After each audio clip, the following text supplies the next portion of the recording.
മുഖ്യമന്ത്രിയുടെ വാർത്താ സമ്മേളനത്തിലേക്ക് തത്സമയം.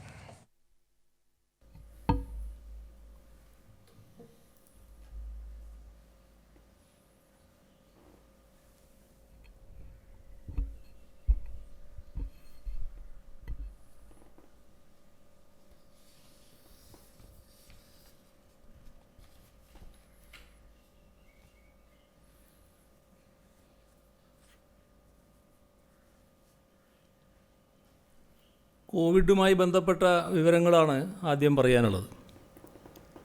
സംസ്ഥാനത്ത് ഇന്ന് 5771 പേർക്കാണ് കോവിഡ് സ്ഥിരീകരിച്ചത്.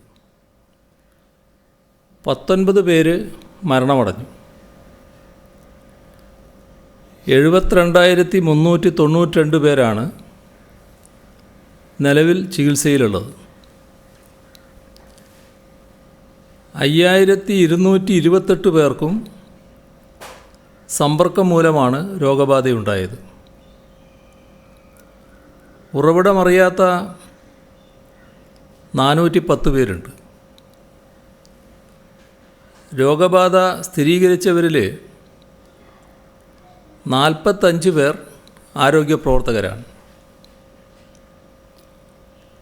കഴിഞ്ഞ 24 മണിക്കൂറിൽ 58,472 സാമ്പിളുകളാണ് പരിശോധിച്ചത്. 5,594 പേർ രോഗമുക്തരായിട്ടുണ്ട്. ഇപ്പോൾ കഴിഞ്ഞ കുറച്ച് ദിവസങ്ങളിൽ അനുഭവം എടുത്താൽ കോവിഡ് കേസുകൾ കൂടി വരികയാണ്. ടെസ്റ്റ് പോസിറ്റിവിറ്റി റേറ്റ് 10% മുകളിലേക്ക് ഉയരുകയും ചെയ്തിട്ടുണ്ട്. ഒരു ഘട്ടത്തിൽ രോഗവിമുക്തരുടെ എണ്ണം രോഗികളുടെ എണ്ണത്തിന് തുല്യമോ കൂടുതലുമായിരുന്നു. നേരത്തെ ഉണ്ടായിട്ടുള്ള അത്ര വ്യാപകമായ വർധനവില്ലെങ്കിലും രോഗവിമുക്തരേക്കാൾ രോഗികളുടെ എണ്ണം ഓരോ ദിവസവും കൂടുന്ന സാഹചര്യം വന്നിട്ടുണ്ട്. അപ്പോൾ തികഞ്ഞ ജാഗ്രതയോടെ നാം സമീപിക്കേണ്ട കാര്യമാണിത്. കേരളത്തിൽ കേസ് പെർ മില്യൺ ഇതുവരെ 25,762.11 ഇതിൻ്റെ ഒരു പ്രത്യേകത, മിക്ക സംസ്ഥാനങ്ങളെക്കാൾ കൂടുതലാണിത്. അതേസമയം 2,67,648.74 നമ്മുടെ ടെസ്റ്റ് പെർ മില്യൺ. മിക്ക സംസ്ഥാനങ്ങളെക്കാളും കൂടുതലാണ് നാം നടത്തുന്ന ടെസ്റ്റുകളുടെ എണ്ണം. എന്നാൽ അതിനിയും വർദ്ധിപ്പിക്കണം എന്നതാണ് സർക്കാരിൻ്റെ തീരുമാനം. ടെസ്റ്റ് പോസിറ്റിവിറ്റി റേറ്റും കേരളത്തിൽ മറ്റു പല സ്ഥലങ്ങളേക്കാൾ ഉയർന്നിരിക്കുന്നു. മരണസംഖ്യ താരതമ്യേന കുറവാണ്. 10 ലക്ഷത്തിൽ 104.32 പേരാണ് കേരളത്തിൽ മരിച്ചത്. നമ്മുടെ അയൽ സംസ്ഥാനങ്ങളിലുൾപ്പെടെ ഈ സംഖ്യ ഇവിടുത്തേക്കാൾ ഉയർന്ന നിലയിലാണ്. കേസ് ഫെറ്റാലിറ്റി റേറ്റ് ഏറ്റവും കുറഞ്ഞിരിക്കുന്ന സംസ്ഥാനവും കേരളം തന്നെ. 0.4% മാത്രമാണ് കേരളത്തിലെ കേസ് ഫെറ്റാലിറ്റി റേറ്റ്. ഈ മാസത്തെ കണക്കുകൾ പരിശോധിച്ചാൽ കേരളത്തിൽ ഒരാഴ്ചയിൽ പുതുതായി റിപ്പോർട്ട് ചെയ്യപ്പെടുന്ന കോവിഡ് കേസുകളുടെ എണ്ണത്തിൽ ക്രമാനുഗതമായ വർധനവുണ്ടായതായി കാണാൻ സാധിക്കും. ജനുവരി 4-നും 10-നും ഇടയിൽ റിപ്പോർട്ട് ചെയ്യപ്പെട്ട കേസുകൾ 35,296 ജനുവരി 11 മുതലുള്ള ആഴ്ചയിൽ അത് 36,700 ജനുവരി 18 മുതലുള്ള ആഴ്ചയിൽ 42,430 ഉയർന്നു. ഇപ്പോൾ കോവിഡ് മഹാമാരിയുടെ തുടക്കം മുതൽ നാം സ്വീകരിച്ച സമീപനം യഥാർത്ഥ സ്ഥിതി അതേപോലെ ജനങ്ങൾക്ക് മുൻപിൽ അവതരിപ്പിക്കലാണ്. ഇത്തരമൊരു നയമാണ് സംസ്ഥാന സർക്കാർ സ്വീകരിച്ചത്. കേരളത്തിലെ തീരദേശ മേഖലയിൽ സമൂഹവ്യാപനം ആദ്യമായി റിപ്പോർട്ട് ചെയ്തപ്പോൾ അത് പരസ്യമായി പൊതുസമൂഹത്തെ അറിയിക്കുകയാണ് ഈ സർക്കാർ ചെയ്തത്. എന്നാൽ പലരും ചോദിക്കുന്നൊരു ചോദ്യമുണ്ട്. എന്തുകൊണ്ട് കേരളത്തിൽ മാത്രം ഇത്രയും രോഗികൾ കൂടി? നിലവിൽ ഏറ്റവും അധികം കോവിഡ് കേസുകൾ റിപ്പോർട്ട് ചെയ്യപ്പെടുന്ന സംസ്ഥാനം കേരളമാണ്. പൊതു ആരോഗ്യത്തിൻ്റെ കാര്യത്തിൽ ലോകത്തിലെ ഏറ്റവും മികച്ച മാതൃകകളായി വാഴ്ത്തപ്പെടുന്നത് സ്കാൻഡിനേവിയൻ രാജ്യങ്ങളെയാണ്. അവ ഉൾപ്പെടെ കോവിഡിൻ്റെ 2ഉം 3ഉം തരംഗങ്ങൾ ഉണ്ടായത് നാം കണ്ടതാണ്. അവിടങ്ങളിൽ ഇപ്പോഴും രോഗവ്യാപനം കുറഞ്ഞുവെന്ന് പറയാറായിട്ടില്ല. കോവിഡ് പോലെ അതിവേഗം പടരുന്ന ഒരു മഹാമാരിയുടെ കാര്യത്തിൽ വളരെ സ്വാഭാവികമായ ഒരു പരിണിതിയാണ് സംഭവിച്ചിരിക്കുന്നത്. രോഗവ്യാപനം ഇപ്പോഴും വർദ്ധിക്കുന്നുവെന്നത് അത്തരം ഇടങ്ങളിലെല്ലാം രോഗികളാകാൻ സാധ്യതയുള്ള ഇതുവരെ രോഗബാധിതരാകാത്ത ആളുകൾ ഒരുപാടുണ്ട് എന്നതിൻ്റെ സൂചനയാണ്. കേരളത്തിലെ സ്ഥിതിയെടുത്താൽ ഇതുവരെ ജനസംഖ്യയുടെ 3% താഴെ ആളുകൾക്കാണ് ഔദ്യോഗിക കണക്കുകൾ പ്രകാരം കോവിഡ് ബാധിച്ചിട്ടുള്ളത്. രോഗികളെ കണ്ടെത്താനും ചികിത്സിക്കാനും ശേഷിയുള്ള ആരോഗ്യ സംവിധാനവും രോഗത്തെക്കുറിച്ച് അവബോധമുള്ള ഒരു സമൂഹവും കേരളത്തിലുണ്ട്. ICMR ഇതുവരെ നടത്തിയ സീറോ പ്രിവാലൻസ് പഠനങ്ങളിലെല്ലാം കോവിഡ് വന്ന് മാറിയവരുടെ എണ്ണം ഏറ്റവും കുറച്ചുണ്ടായിരുന്ന പ്രദേശം കേരളമാണ്. അതുകൊണ്ട് തന്നെ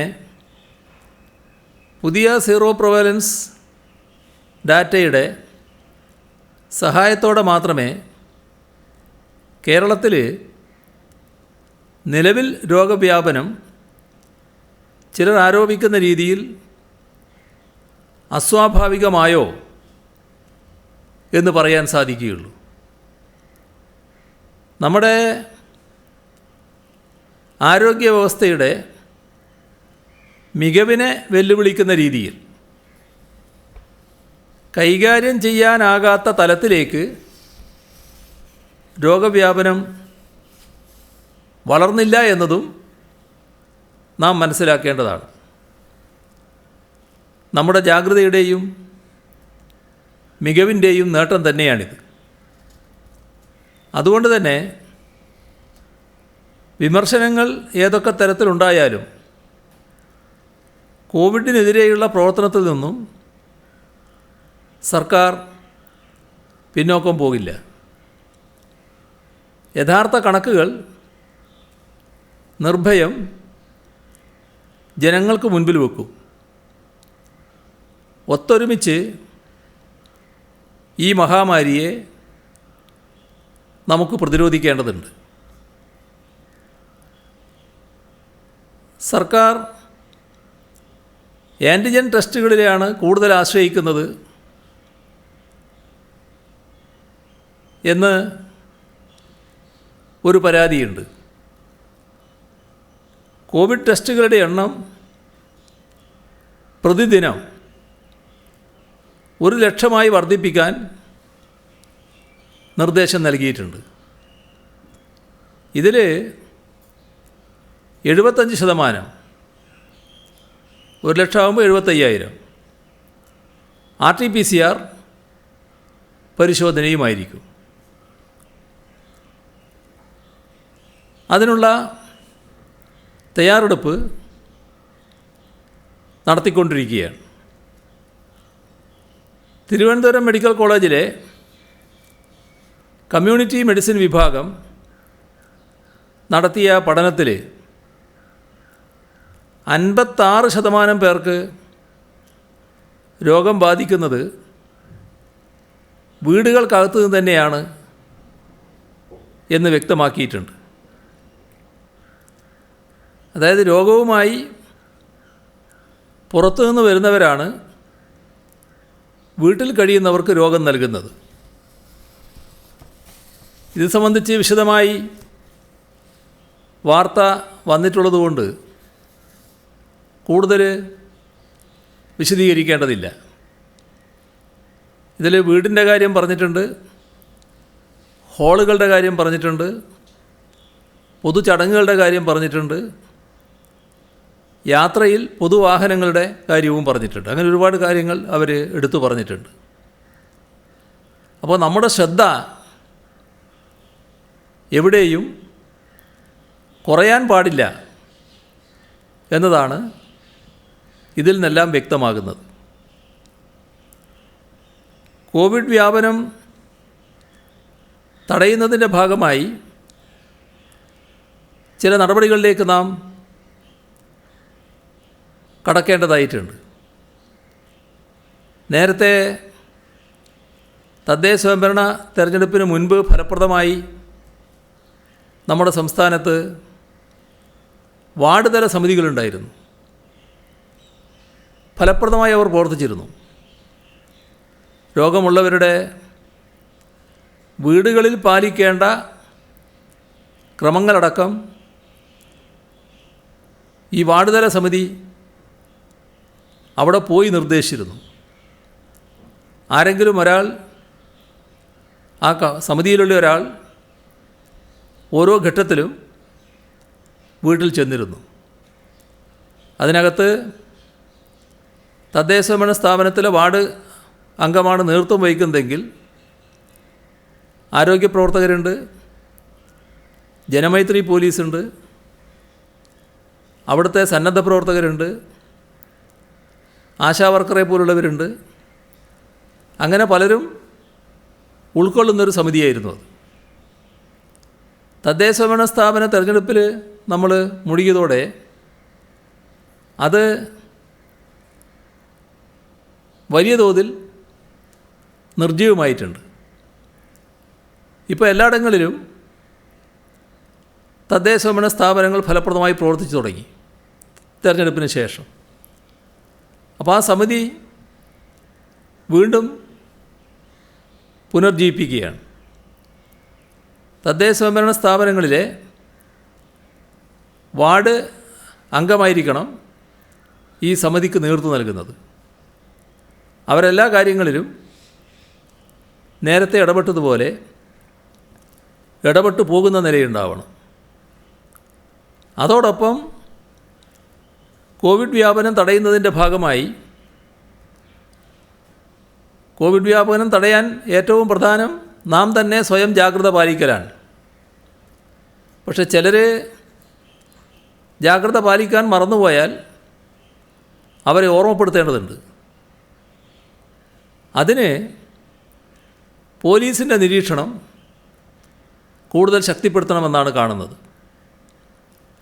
നമ്മുടെ ബസ് സ്റ്റാൻഡുകളിൽ, റെയിൽവേ സ്റ്റേഷനുകളിൽ, ആശുപത്രികളിൽ, ഷോപ്പിംഗ് മാളുകളിൽ, അതായത് ജനങ്ങൾ ഏറ്റവും കൂടുതൽ എത്തിച്ചേരുന്ന സ്ഥലങ്ങളിൽ സാമൂഹ്യ അകലം പാലിക്കൽ, മാസ്ക് ധരിക്കൽ, ഇപ്പോൾ കോവിഡിൻ്റെ കാര്യത്തിൽ സ്വീകരിക്കേണ്ട മുൻകരുതലുകൾ എല്ലാം പാലിക്കുന്നുവെന്ന് ഉറപ്പുവരുത്തേണ്ടതായിട്ടുണ്ട്. അത് പോലീസ് ചെയ്യേണ്ടതായിട്ടുണ്ട്. ഇപ്പോൾ സെക്ടറൽ മജിസ്ട്രേറ്റുമാരെ വിന്യസിച്ചിട്ടുണ്ട്. ആവശ്യത്തിനുള്ള സെക്ടറൽ മജിസ്ട്രേറ്റുമാരെ കൂടുതലായി വിന്യസിക്കുകയും ചെയ്യും. അപ്പോൾ സെക്ടറൽ മജിസ്ട്രേറ്റ് പോലീസിനോടൊപ്പം തന്നെ നീങ്ങി പ്രവർത്തിക്കണമെന്നാണ് കണ്ടിട്ടുള്ളത്. ഇപ്പോൾ സംസ്ഥാനത്തെ പൊതുസ്ഥലങ്ങളിൽ നാളെ രാവിലെ മുതൽ ഫെബ്രുവരി 10 വരെ ഒരു ഘട്ടമെടുത്ത് നമുക്ക് പരിശോധിക്കാമെന്ന് വെച്ചാണ് 25,000 പോലീസ് ഉദ്യോഗസ്ഥരെ ഇതിനായി വിന്യസിക്കും. ഇത് എല്ലാവരും സഹകരിച്ചുകൊണ്ട് കോവിഡ് വ്യാപനം കുറച്ച് കൊണ്ടുവരുന്നതിനാണ്. അപ്പോൾ കോവിഡ് പ്രതിരോധ മാനദണ്ഡങ്ങൾ കൃത്യമായി പാലിക്കലാണ് പ്രധാനം. പാലിച്ചില്ലെങ്കിലാണ് പോലീസിന് അവരോട് നിങ്ങൾ ഇന്ന മാനദണ്ഡം പാലിച്ചില്ല, അത് പാലിക്കണമെന്ന് ആവശ്യപ്പെടേണ്ടി വരിക. അതേപോലെ തന്നെ രോഗവ്യാപനത്തിന് ഇടയാകുന്ന തരത്തിലുള്ള ആൾക്കൂട്ടങ്ങൾ അത് വലിയ തോതിൽ ഒഴിവാക്കേണ്ടതായിട്ടുണ്ട്. അതിലേറ്റവും പ്രധാനം അടഞ്ഞ ഹാളുകൾ. അത്തരം ഹാളുകളിൽ വലിയ ആൾക്കൂട്ടം ഒഴിവാക്കുക തന്നെ വേണം. ഇപ്പോൾ പൊതുസമ്മേളനങ്ങൾ, വിവാഹം, അതുപോലുള്ള മറ്റ് ചടങ്ങുകൾ, ഇതിനൊക്കെ അടഞ്ഞ ഹാളുകൾ ഉപയോഗിക്കുന്നുണ്ട്. അത് അടഞ്ഞ ഹാളുകൾക്ക് പകരം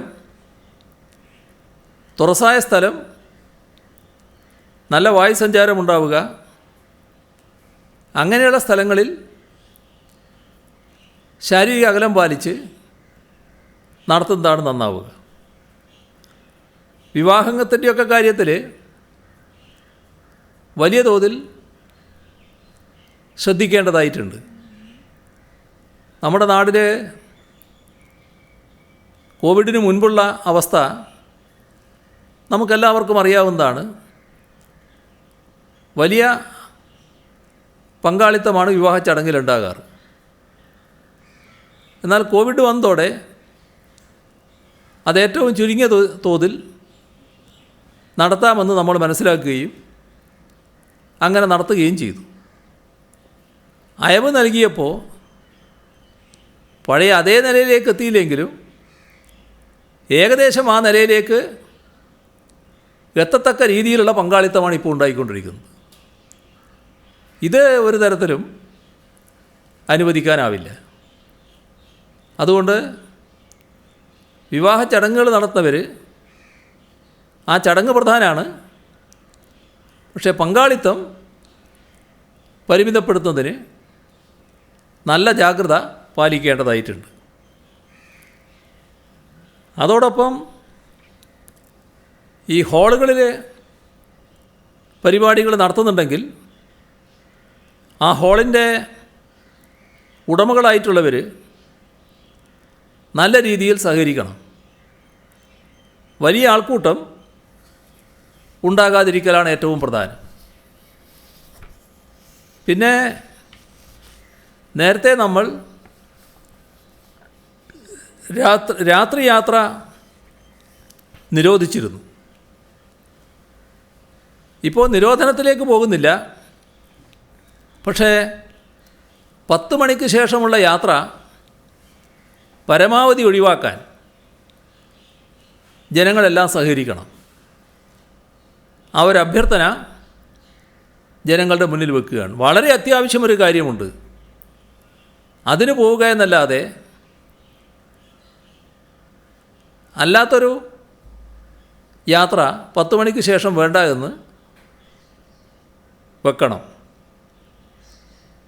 ഇവിടെ കേസുകൾ കൂടുന്ന സാഹചര്യത്തിൽ അടിസ്ഥാനങ്ങളിലേക്ക് തിരികെ പോവുക എന്ന മുദ്രാവാക്യം ഉയർത്തിക്കൊണ്ട് പ്രതിരോധ പ്രവർത്തനങ്ങളെ കൂടുതൽ ശക്തമാക്കാനാണ് ആരോഗ്യവകുപ്പിൻ്റെ നേതൃത്വത്തിൽ ശ്രമിച്ചു വരുന്നത്. അതിൻ്റെ ഭാഗമായി മാധ്യമങ്ങൾ ഉപയോഗിച്ചും ഫീൽഡ് പ്രവർത്തനങ്ങളിലൂടെയും ജനങ്ങളെ കൂടുതൽ ബോധവൽക്കരിക്കാനും പ്രവർത്തന സജ്ജരാക്കാനും വേണ്ട കാര്യങ്ങൾ നടന്നു വരികയാണ്. പനിയുടെ ലക്ഷണങ്ങൾ കണ്ടാൽ ഉടനെ ടെസ്റ്റ് നടത്താനും രോഗം കണ്ടെത്താനുമുള്ള പ്രവർത്തനം ഊർജിതമാക്കും. സീറോ സർവൈലൻസ് സർവേയും ജീനോം പഠനവും നടന്നു വരികയാണ്. ഫെബ്രുവരി 15-ന് ആദ്യത്തെ റിപ്പോർട്ട് പൂർത്തിയാകുമെന്നാണ് പ്രതീക്ഷിക്കുന്നത്. സിറം ഇൻസ്റ്റിറ്റ്യൂട്ട് നിർമ്മിക്കുന്ന കോവിഷീൽഡ് വാക്സിൻ 7,94,000 ഡോസുകളാണ് കേരളത്തിന് ലഭിച്ചിട്ടുള്ളത്. നിലവിൽ അതാണ് നാം നൽകി വരുന്നത്. നമ്മുടെ ഹെൽത്ത് കെയർ വർക്കർമാരിൽ 17.54% ആളുകൾക്ക് വാക്സിൻ ഇപ്പോൾ നൽകിക്കഴിഞ്ഞിട്ടുണ്ട്. മാസ്ക് ഉപയോഗം നല്ല രീതിയിൽ വ്യാപിച്ചതായിരുന്നെങ്കിലും ഈ അടുത്ത നാളുകളിൽ കുറഞ്ഞു വരുന്നുണ്ട്. പലരും യാത്ര ചെയ്യുമ്പോൾ മാസ്ക് ഉപയോഗിക്കാത്തത് കാണുന്നുണ്ട്, പ്രത്യേകിച്ച് ട്രെയിൻ യാത്രക്കാരും മറ്റും. നിയന്ത്രണങ്ങളിൽ അയവ് വന്നപ്പോൾ ഇനി കോവിഡിനെ ഭയപ്പെടേണ്ടതില്ല എന്നൊരു പൊതു സമീപനത്തിൽ ആളുകൾ എത്തിയിട്ടുണ്ട്. അത് വലിയ അപകടമാണ് ഉണ്ടാക്കുക. അപ്പോൾ ഇക്കാര്യത്തിൽ പൊതുവായ ജാഗ്രത സമൂഹത്തിലുണ്ടാവണം. നാം മാതൃകാപരമായി തന്നെയാണ് ഈ രോഗത്തോട് പൊരുതിക്കൊണ്ടിരിക്കുന്നത്. നമ്മുടെ ആരോഗ്യമേഖലയാകെയും സമൂഹം ഒന്നടങ്കവും ഈ പോരാട്ടത്തിലുണ്ട്. രോഗബാധിതർക്ക് മികച്ച ചികിത്സ ലഭിക്കുന്നുണ്ട്. നാടിൻ്റെ കൂട്ടായ്മയും നമ്മുടെ ആകെ ഒരുമ, ഒത്തൊരുമിച്ചുള്ള പ്രവർത്തനം, ഇതുകൊണ്ടാണ് ഈ അപകടസന്ധി മുറിച്ച് കടക്കാൻ നമുക്ക് കഴിയുക. ഇന്നത്തെ ഒരു ദിവസത്തിനൊരു പ്രത്യേകതയുണ്ട്. ലൈഫ് മിഷൻ്റെ ഭാഗമായി 2.5 ലക്ഷം കുടുംബങ്ങൾക്ക് സ്വന്തം വീടെന്ന സ്വപ്നം യാഥാർത്ഥ്യമായിരിക്കുന്നു. കൃത്യമായി പറഞ്ഞാൽ 2,57,547 ഒരാളുടെ ജീവിതത്തിലെ ഏറ്റവും വലിയ ആഗ്രഹങ്ങളിൽ ഒന്നാണ് നമ്മുടെ മലയാളികളെ സംബന്ധിച്ചിടത്തോളം സ്വന്തം വീട്. അതുകൊണ്ട് തന്നെ വളരെ പ്രധാനപ്പെട്ട ഒരു കാര്യമാണ് ഇന്ന് പൂർത്തിയായിട്ടുള്ളത്. പാർപ്പിടം എന്ന അടിസ്ഥാന ആവശ്യത്തെ അതീവ ഗൗരവത്തോടെ തന്നെയാണ് സർക്കാർ കണ്ടതും ആ പ്രശ്നം കൈകാര്യം ചെയ്തു. അതിൻ്റെ ഒരു പ്രത്യേക ഘട്ടത്തിൽ എത്തി നിൽക്കുന്ന അഭിമാനകരമായ അവസ്ഥയാണ് ഇന്നുള്ളത്. അപ്പോൾ ഇനി പരിശോധിച്ചാൽ വീട് ലഭിക്കേണ്ട തരത്തിലുള്ള ആളുകൾ പലരുമുണ്ട്. അവർ രണ്ട് തരത്തിലാണ്. ഒന്ന്, ലൈഫ് മിഷൻ്റെ ഭാഗമായി അപേക്ഷിച്ചവരുണ്ട്, നേരത്തെ അംഗീകരിച്ചവരുണ്ട്, അവരുടെ വീട് നിർമ്മാണം നടന്നുകൊണ്ടിരിക്കുകയാണ്. മറ്റൊന്ന്, ലൈഫ് മിഷനിൽ അപേക്ഷിക്കാൻ അന്ന് കഴിഞ്ഞില്ല, പട്ടികയിൽ പെട്ടില്ല. അവർക്ക് പുതിയൊരവസരം കൂടി നൽകിയിരിക്കുന്നു. അപേക്ഷ ലഭിച്ചിട്ടുണ്ട്, ആ അപേക്ഷയുടെ മേലെയുള്ള നടപടിക്രമങ്ങൾ നടന്നു വരുന്നു. അപ്പോൾ അത്തരം എല്ലാവർക്കും അന്തി ഉറങ്ങാനുള്ള സ്വന്തം വീട് വൈകാതെ ലഭ്യമാക്കാൻ തന്നെയാണ് സർക്കാർ നടപടികൾ സ്വീകരിക്കുന്നത്. അതിൻ്റെ പ്രവർത്തനങ്ങൾ ആരംഭിച്ചു കഴിഞ്ഞിട്ടുണ്ട്. ലൈഫ് മിഷൻ നേരത്തെ പറഞ്ഞതാണ് 3 ഘട്ടങ്ങളിലായിട്ടാണ് നടന്നത്. ആകെ ഘട്ടങ്ങളൊന്നും ഇപ്പോൾ വിവരിക്കാൻ ഞാൻ തയ്യാറാകുന്നില്ല, എല്ലാം നേരത്തെ നമ്മൾ കൈകാര്യം ചെയ്തതാണ്. ഇപ്പോൾ 3-ാം ഘട്ട പ്രവർത്തനങ്ങൾക്കാണ് മുന്തിയ പരിഗണനയുള്ളത്. നിലവിൽ 85 ഭവന സമുച്ചയങ്ങൾ നിർമ്മിക്കുന്നതിനുള്ള ഭൂമി കണ്ടെത്തിയിട്ടുണ്ട്. അതിൽ 52 സമുച്ചയങ്ങളുടെ നിർമ്മാണം പുരോഗമിക്കുകയാണ്. 5 സമുച്ചയങ്ങളുടെ നിർമ്മാണം 2 മാസത്തിനുള്ളിൽ പൂർത്തിയാവും. 32 സമുച്ചയങ്ങൾ മെയ് മാസത്തോടെ പൂർത്തിയാകും എന്നാണ് പ്രതീക്ഷിക്കുന്നത്. വടക്കാഞ്ചേരി നഗരസഭയിൽ UAE റെഡ് ക്രസൻറ്റ് എന്ന സന്നദ്ധ സംഘടന സ്പോൺസർഷിപ്പിലൂടെ 140 ഫ്ലാറ്റുകളാണ് നിർമ്മിക്കുന്നത്. അവിടെ ഭവന സമുച്ചയം മാത്രമല്ല, ഒരു പ്രാഥമിക ആരോഗ്യ കേന്ദ്രവും നിർമ്മിക്കുന്നുണ്ട്.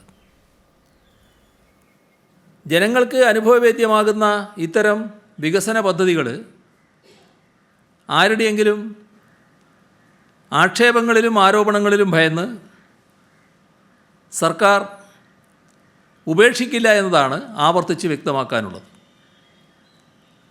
സഹകരണ വകുപ്പ് നടപ്പിലാക്കുന്ന കെയർ ഹോം ഉൾപ്പെടെ മറ്റ് വകുപ്പുകൾ തുടങ്ങിവെച്ച ഭവന നിർമ്മാണ പദ്ധതികൾ നല്ല രീതിയിൽ പുരോഗമിക്കുന്നുണ്ട്. പട്ടികജാതി പട്ടികവർഗ വകുപ്പ് ഭൂമിയുള്ള ഭവൻ രഹിതർക്ക് 51,317 വീടുകൾ, ഭൂരഹിതരായ ഭവൻ രഹിതർക്ക് 29,608 വീടുകൾ നിർമ്മിക്കുകയാണ്. ഇപ്പോൾ വിവിധ പദ്ധതികളിലൂടെ 8,823 കോടി രൂപയുടെ വീട് നിർമ്മാണമാണ് ഇതേവരെ സർക്കാർ യാഥാർത്ഥ്യമാക്കിയിരിക്കുന്നത്.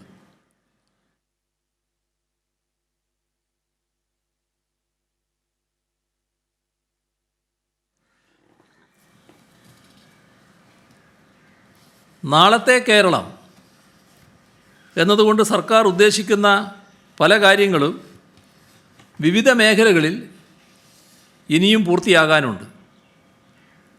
സാമ്പത്തിക പ്രതിസന്ധി ഉൾപ്പെടെയുണ്ടായ തകർച്ചയിൽ നിന്ന് കരകയറാൻ പുതിയ കാഴ്ചപ്പാടുകളും സമീപനവും ആവിഷ്കരിക്കേണ്ടതുണ്ട്.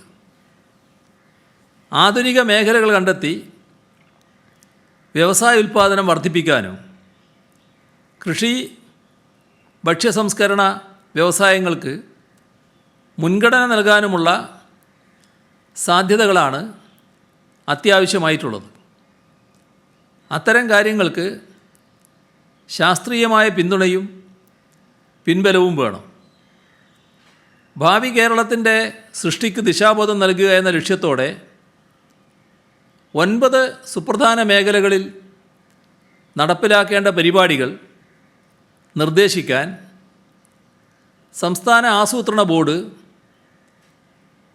കേരള ലുക്സ് എഹെഡ് എന്ന വിപുലമായ രാജ്യാന്തര സമ്മേളനം ഫെബ്രുവരി 1 മുതൽ 3 വരെ സംഘടിപ്പിക്കുകയാണ്. ഇത് കോവിഡിൻ്റെ മുൻഗണന നൽകാനുമുള്ള സാധ്യതകളാണ് അത്യാവശ്യമായിട്ടുള്ളത്.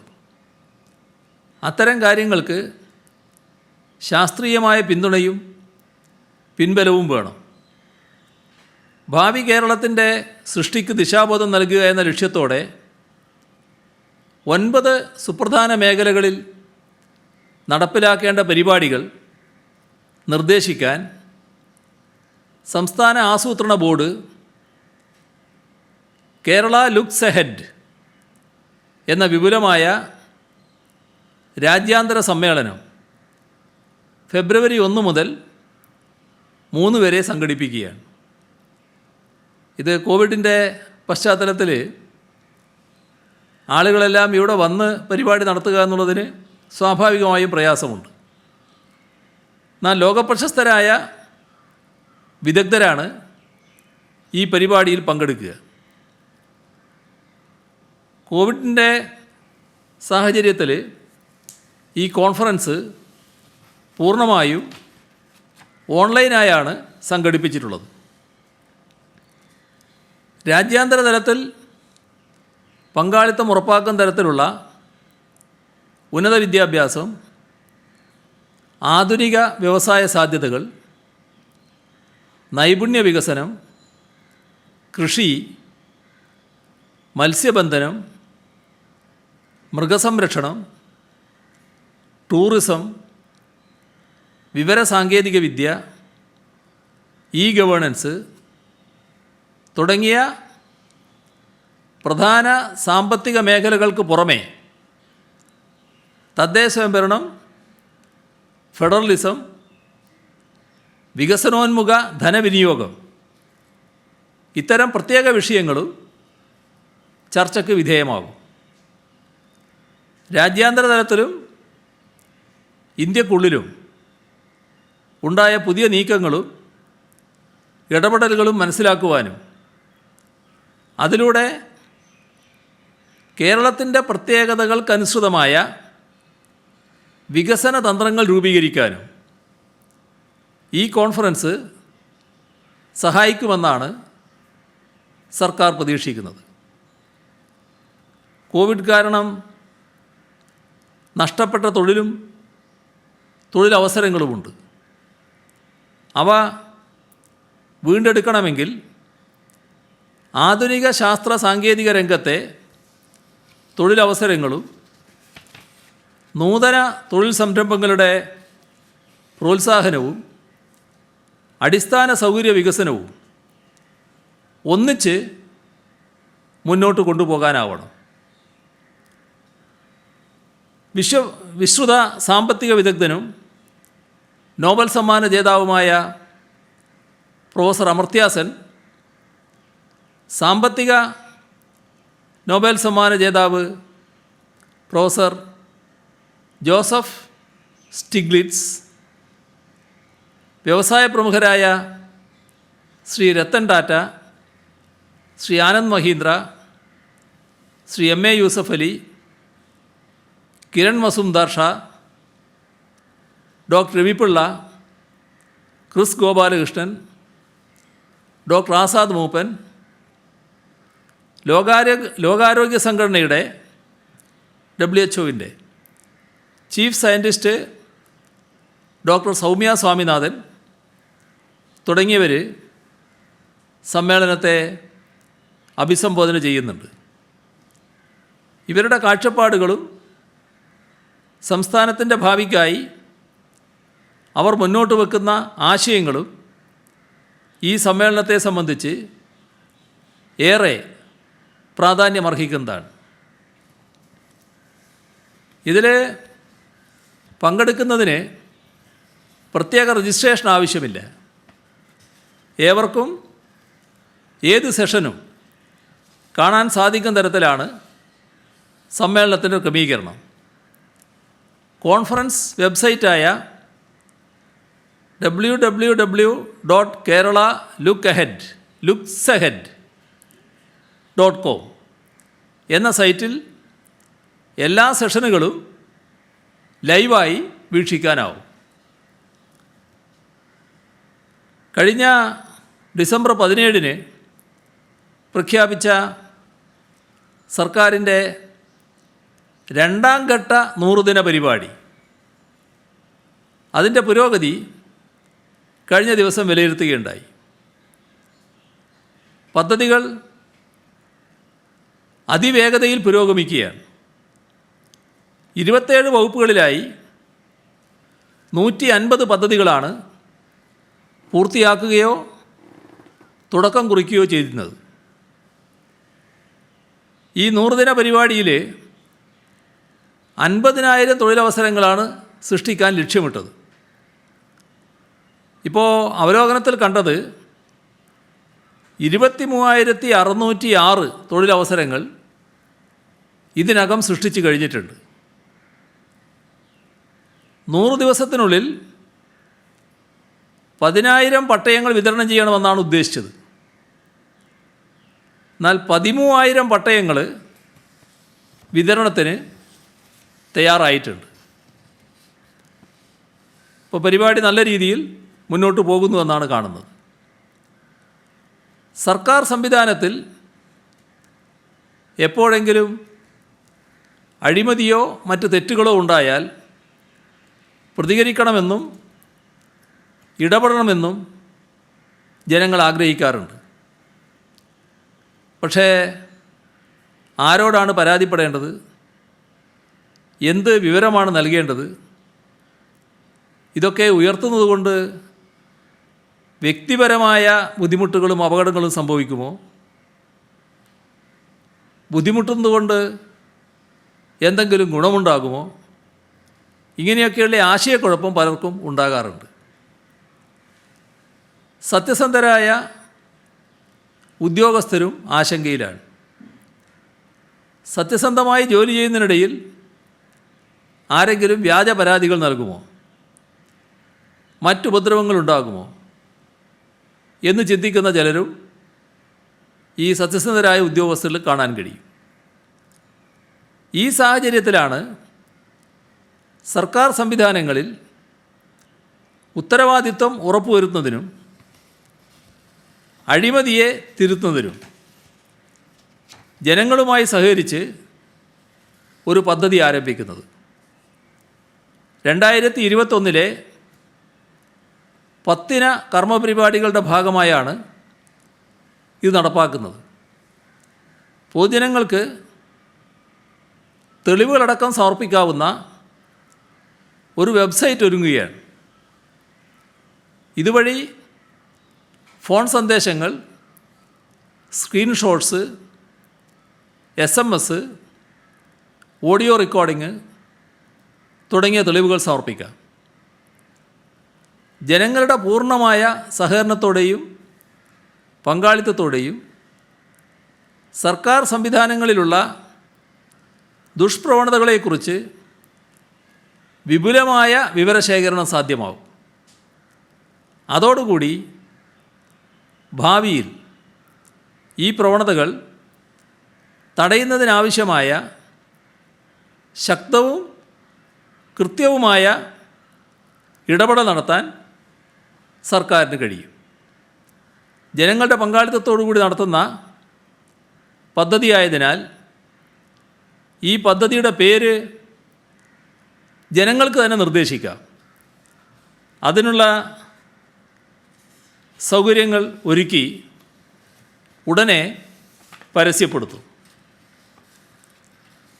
മറ്റൊന്ന്, സാന്ത്വന സ്പർശമെന്ന രീതിയിൽ ജനുവരി, ഫെബ്രുവരി 1 മുതൽ 18 വരെ നടത്തുന്ന അദാലത്തുകളാണ്. ജനങ്ങളുടെ പ്രശ്നങ്ങൾക്കും പരിഹാരങ്ങൾക്കും പരാതികൾക്കും പെട്ടെന്ന് പരിഹാരം കാണുക.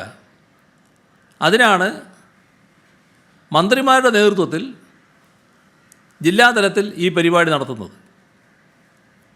പരാതികൾ സ്വന്തം നിലയിൽ ഓൺലൈനായോ അക്ഷയ കേന്ദ്രങ്ങൾ വഴിയോ സമർപ്പിക്കാം. അപേക്ഷാ ഫീസ് ഈടാക്കുന്നില്ല. അക്ഷയ സെൻറ്ററുകൾക്കുള്ള ഫീസ് സർക്കാർ നൽകും. നേരത്തെ പരാതി നൽകിയിട്ടും തീർപ്പാകാതെയുള്ളവ, പുതിയ പരാതികൾ, ഇവയെല്ലാം സ്വീകരിക്കും. സാന്ത്വന സ്പർശത്തിൻ്റെ പ്രധാന ചുമതല കലക്ടർമാർക്കാണ്. അവരെ സഹായിക്കുന്നതിന് ഗവൺമെൻറ് സെക്രട്ടറിമാരെയും ജില്ലകളിലേക്ക് നിയോഗിച്ചിട്ടുണ്ട്. മുഖ്യമന്ത്രിയുടെ പരാതി പരിഹാര സെൽ കാര്യക്ഷമമായി പരാതികൾക്ക് പരിഹാരം കാണുന്നുണ്ട്.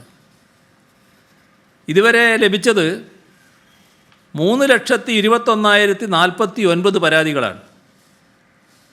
അതിൽ 2,72,441 തീർപ്പാക്കിയിട്ടുണ്ട്. CM പോർട്ടലിൽ 5,74,220 അപേക്ഷകളാണ് ലഭിച്ചത്. അതിലിനി തീർപ്പാക്കാനുള്ളത് 34,778 മാത്രമാണ്. ഇതിനെല്ലാം ഉപരി പരാതികൾ പൊതുജനങ്ങൾക്കുണ്ടെങ്കിൽ ഉന്നത തലത്തിൽ നേരിട്ട് പരിഹരിക്കണമെന്നാണ് സർക്കാർ കാണുന്നത്. അതിൻ്റെ ഭാഗമായാണ് മന്ത്രിമാർ ജില്ലാതലത്തിൽ പോയി സാന്ത്വന സ്പർശം എന്ന പേരിൽ ഇത്തരമൊരു പരിപാടി സംഘടിപ്പിക്കുന്നത്. ഇന്ന് മറ്റൊരു പ്രത്യേകതയുണ്ടായി. ഏകദേശം അരനൂറ്റാണ്ട് കാലമായി കാത്തിരിക്കുന്ന ഒരു ബൈപ്പാസ്, ആലപ്പുഴ ബൈപ്പാസ് ഇന്ന് ഉദ്ഘാടനം ചെയ്യുകയുണ്ടായി. 348 കോടി രൂപ ചെലവിലാണ് ഈ പദ്ധതി യാഥാർത്ഥ്യമാക്കിയിട്ടുള്ളത്. കേന്ദ്രവും സംസ്ഥാനവും 174 കോടി രൂപ വീതമാണ് ഇതിന് ചെലവഴിച്ചത്. എന്നാൽ ഈ ബൈപ്പാസിൻ്റെ നിർമ്മാണം പൂർണ്ണമായും സംസ്ഥാന പൊതുമരാമത്ത് വകുപ്പാണ് നിർവഹിച്ചത്. റെയിൽവേ മേൽപ്പാലങ്ങളുടെ നിർമ്മാണവുമായി ബന്ധപ്പെട്ട തടസ്സങ്ങൾ, കോവിഡ് മഹാമാരി സൃഷ്ടിച്ച പ്രതിസന്ധി, ഇതൊക്കെ കാരണമാണ് കുറച്ച് നീണ്ടുപോകുന്ന അവസ്ഥ ഉണ്ടായത്.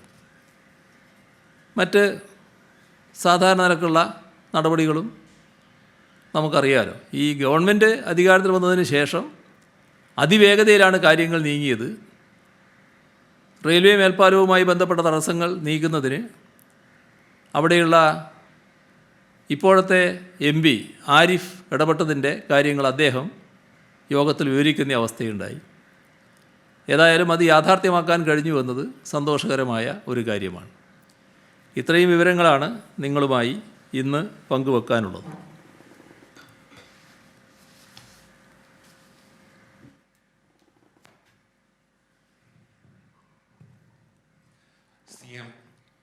ഈ സോളാർ ലൈംഗിക പീഡന പരാതികൾ ഇപ്പോൾ CBIക്ക് വിട്ടത് വലിയൊരു രാഷ്ട്രീയ വിവാദമാക്കിയിട്ടുണ്ട് പ്രതിപക്ഷം. 4.25 വർഷം പോലീസ് ഒന്നും ചെയ്യാതിരിക്കുമ്പോൾ ഈ തെരഞ്ഞെടുപ്പ് അടുത്ത് രാഷ്ട്രീയ പ്രേരിതമായിട്ടാണ് ഈ കേസ് കൈമാറിയതെന്നാണ് ഉമ്മൻചാണ്ടി അടക്കമുള്ളവർ പറയുന്നത്. മാത്രമല്ല CBI പോലുള്ള ഏജൻസികൾക്കെതിരെ സമരം ചെയ്യുന്നു അങ്ങനെയൊക്കെ വിമർശിക്കുമ്പോൾ പെട്ടെന്ന് എന്താണ് ഒരു CBI പ്രേമം തോന്നിയെന്നും ഉമ്മൻചാണ്ടി അടക്കമുള്ളവർ ചോദിക്കുന്നു. ഇതിൽ 2 ഭാഗമാണ് വന്നത്. ഒന്ന് CBIയോടുള്ള സമീപനത്തിൻ്റെ പ്രശ്നമാണ്. CBIയോടുള്ള സമീപനത്തിൻ്റെ പ്രശ്നത്തിൽ ഒരു കേസും CBIക്ക് വിടില്ല എന്നൊരു നിലപാട് സംസ്ഥാന സർക്കാർ ഒരു ഘട്ടത്തിലും എടുത്തിട്ടില്ല. ഇതിൽ നേരത്തെ ചില കേസുകൾ സംസ്ഥാന സർക്കാർ തന്നെ CBIക്ക് വിട്ടിട്ടുണ്ട്. ഇപ്പോൾ ഏറ്റവും ഒടുവിൽ വാളയാർ കേസിൽ ആ അമ്മ CBIക്ക് വിടണമെന്ന് സംസ്ഥാന ഗവൺമെൻറ്റിനോട് ആവശ്യപ്പെട്ടു. അത് CBIക്കാണ് വിട്ടത്. നമ്മുടെ സംസ്ഥാനത്ത് കസ്റ്റഡി മരണം ഉണ്ടായാൽ അതുമായി ബന്ധപ്പെട്ട് ഇവിടെയുള്ള ഏജൻസികളെല്ലാം അന്വേഷിക്കുക, അത് CBIക്ക് വിടുകയാണ് ചെയ്യുക എന്ന നിലപാട് സർക്കാർ നേരത്തെ തന്നെ പരസ്യമായി പ്രഖ്യാപിച്ചതാണ്. അപ്പോൾ CBIക്ക് ഒരു കേസും വിടില്ല എന്ന നിലപാട് സർക്കാർ എടുത്തിട്ടില്ല. ഇത്തരത്തിലുള്ള കേസുകൾ CBIക്ക് വിടുക എന്ന് തന്നെയാണ് സർക്കാർ കണ്ടിട്ടുള്ളത്.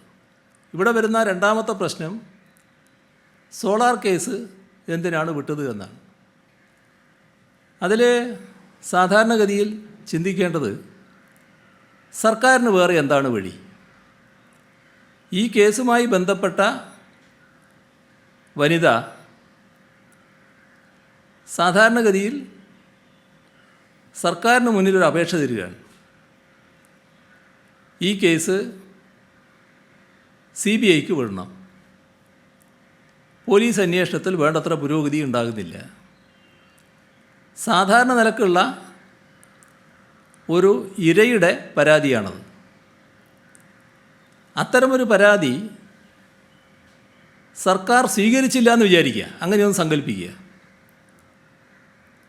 അത് ന്യായമാവുമോ? എത്ര വലിയ വിമർശനത്തിന് ഇടയാക്കും? കാരണം അവർ തന്നെ ആവശ്യപ്പെടുകയാണ്, നിങ്ങൾ അന്വേഷണം ഇവിടെ എത്തുന്നില്ല, എനിക്കിതിൽ തൃപ്തിയില്ല, CBI അന്വേഷിക്കണമെന്ന്. അപ്പോൾ അവരുടെ ആവശ്യം അംഗീകരിച്ചു കൊടുക്കുന്ന നിലയാണ് സർക്കാരിൻ്റെ ഭാഗത്തുനിന്നുണ്ടായിട്ടുള്ളത്. അതിനകത്ത് സ്വാഭാവികമായൊരു നടപടിക്രമമാണത്.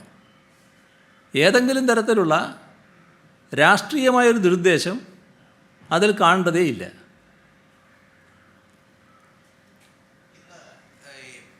ഈ നേരത്തെ പറഞ്ഞ പോലെ ഇന്ന് ഉമ്മൻചാണ്ടി ഒരു പത്രക്കുറിപ്പ് ഇറക്കിയിരിക്കുന്നു. അദ്ദേഹം ആലപ്പുഴ ബൈപ്പാസുമായി ബന്ധപ്പെട്ടാണ് ഇറക്കിയിരിക്കുന്നത്. ആലപ്പുഴ ബൈപ്പാസിൽ ഇടത് സർക്കാർ ജനങ്ങളോട് മാപ്പ് പറയണം. അത് ഈ 3.5 വർഷം വൈകിയാണ് ഇത് സാക്ഷാത്കരിച്ചത്. ഇതിൻ്റെ എല്ലാ കാര്യങ്ങളും അവരുടെ കാലഘട്ടത്തിലാണ് കുറേ കാര്യങ്ങൾ തീർന്നതെന്നൊക്കെയാണ് പറയുന്നത്. അങ്ങനെ ഇടതുപക്ഷ മുന്നണി ഏതെങ്കിലും തരത്തിൽ മാപ്പ് പറയേണ്ടതുണ്ടോ ഈ ബൈപ്പാസ് നിർമ്മാണം പൂർത്തീകരിച്ചത്?